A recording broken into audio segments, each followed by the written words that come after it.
और देखिए, नेतन्याहू का कॉफी वाला वीडियो सबने देखा और इस वीडियो पर काफी विवाद भी हुआ। लेकिन अब नेतन्याहू के एक इशारे ने यह बता दिया है कि क्या वो करने जा रहे हैं। लेकिन ईरान ने अपनी लीडरशिप को बचाने के लिए खुशमहार फॉर्मूला एक्टिव कर दिया है।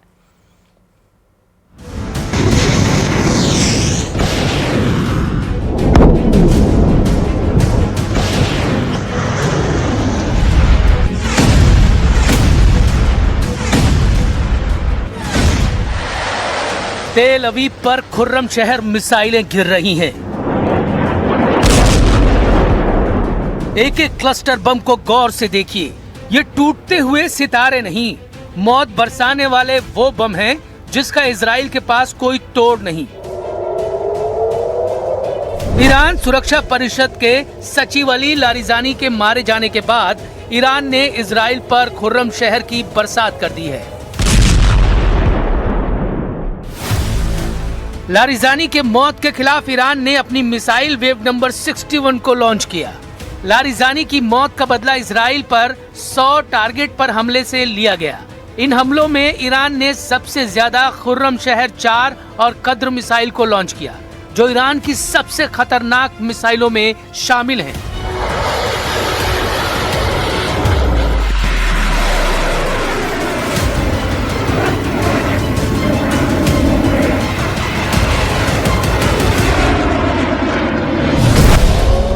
इनमें सबसे ज्यादा चर्चा खुर्रम शहर 4 की हो रही है, क्योंकि खुर्रम शहर जब आसमान में नजर आती है तो इजराइल के डिफेंस सिस्टम लाचार हो जाते हैं।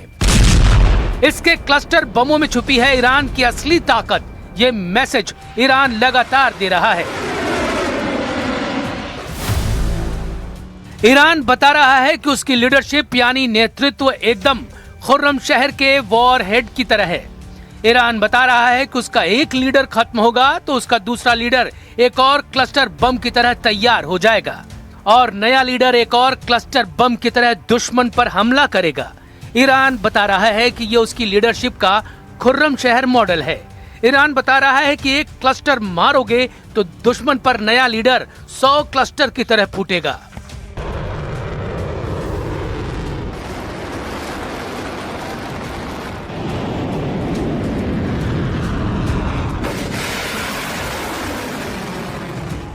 इसीलिए खुर्रम शहर का वॉरहेड ईरान की लीडरशिप का आईना कहा जा सकता है।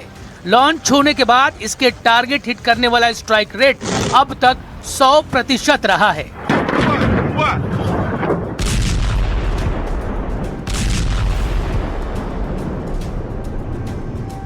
खुर्रम शहर मिसाइल से निकले क्लस्टर बम जमीन पर क्या कोहराम मचाते हैं।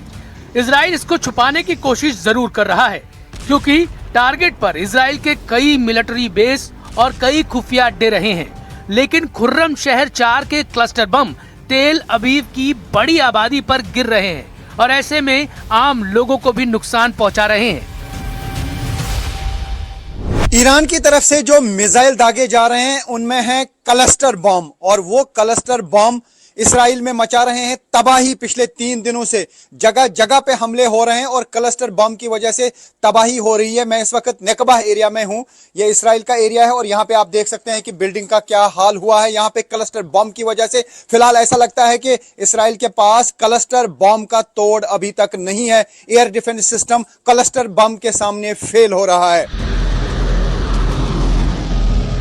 लारिजानी पर हमले के बाद ईरान ने लॉन्च की अपनी प्रीमियम क्लास की मिसाइल। दावा किया जा रहा है कि इस मिसाइल का तोड़ इजराइल के पास बिल्कुल भी नहीं है और ये बहुत सटीक भी है। इस नई मिसाइल का नाम है हज कासिम। इस मिसाइल को लॉन्च करके ईरान बहुत बड़ा मैसेज दे रहा है। Quds commander major general Qasem Soleimani के नाम पर ईरान इस मिसाइल को 2020 में पहली बार दुनिया के सामने लाया था। इस मिसाइल की रेंज है 1400 किलोमीटर और वॉरहेड का वजन है 500 किलो।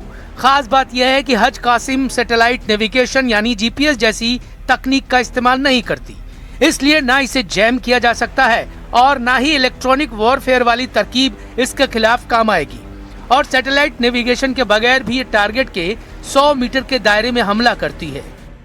क्लस्टर बम आ रहे हैं मिसाइल में ईरान के, वो अलग अलग जगहों पे गिरते हैं और काफी जगहों पे तबाही हो जाती है और वहां पर ना ही फौरन फिर टीमें पहुंच पाती हैं रेस्क्यू और रिलीफ के लिए और ना ही इंटरसेप्टर्स उनको खत्म कर पाते हैं। तो ऐसे में एक बड़ा सरदर्द फिलहाल बना हुआ है इस्राइल के लिए क्लस्टर बम।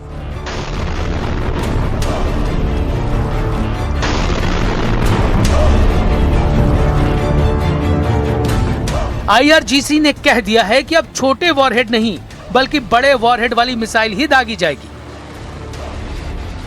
रेवोल्यूशनरी गार्ड्स अब हर मिसाइल को 1000 किलो के वॉरहेड से लैस कर रही हैं। 1000 किलो का वॉरहेड यानी 1 टन का ऐसा बम जो जहां फटता है वहां हर चीज को धुएं और धूल में तब्दील कर देता है, जलाकर राख कर देता है।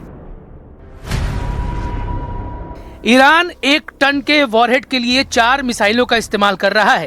पहली है खुर्रमशहर 4 और दूसरी है इमाद, तीसरी है सज्जिल और चौथी है शहाब 3। इन चारों मिसाइलों से अब ईरान लगातार इजराइल में सर्वनाश करने वाले अटैक कर रहा है।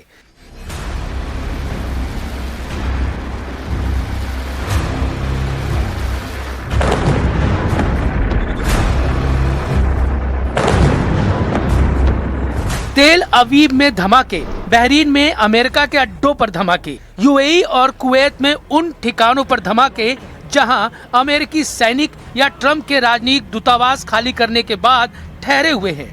ईरान के हमलों की सुनामी चुन चुन कर अपने टारगेट को तबाह करने लगी है। ईरान ने नेतन्याहू और ट्रंप को दिया है काउंटर झटका। ईरान ने ऐलान कर दिया है कि यह युद्ध अमेरिका और इजराइल ने शुरू किया था, लेकिन इस जंग को खत्म ईरान करेगा और इसके लिए ईरान की मिसाइल ब्रिगेड लगातार हमले कर रही है।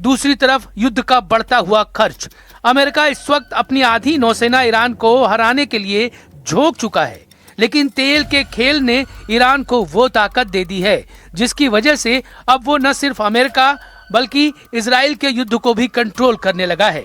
बल्कि दुनिया में इसका कहां और क्या असर होगा इसका फैसला भी अब ईरान के हाथों में है। पुतिन ने कह दिया है दुनिया में तेल संकट शुरू हो चुका है।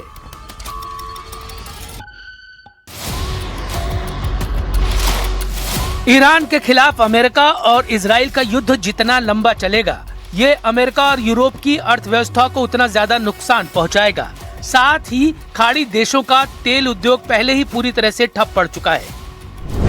लारिजानी और गुलाम रेजा सुलेमानी जैसे कमांडर अब नहीं रहे, लेकिन ईरान ट्रंप और नेतन्याहू का वो एहसास खत्म कर चुका है जिसमें ईरान पर हमला करने के बाद वहां सत्ता बदलने का जुनून था।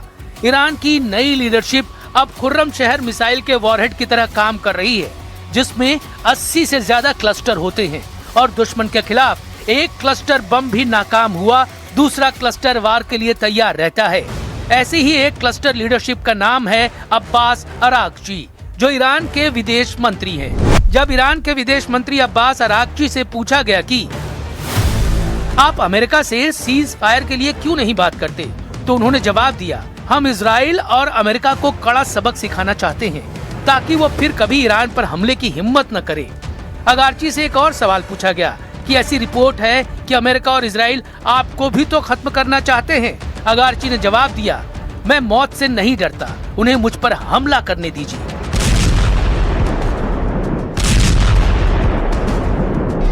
ईरान से आ रही रिपोर्ट बता रही है कि तेहरान, इस्फहान, करज और खुर्माबाद में सबसे ज्यादा तबाही हुई है।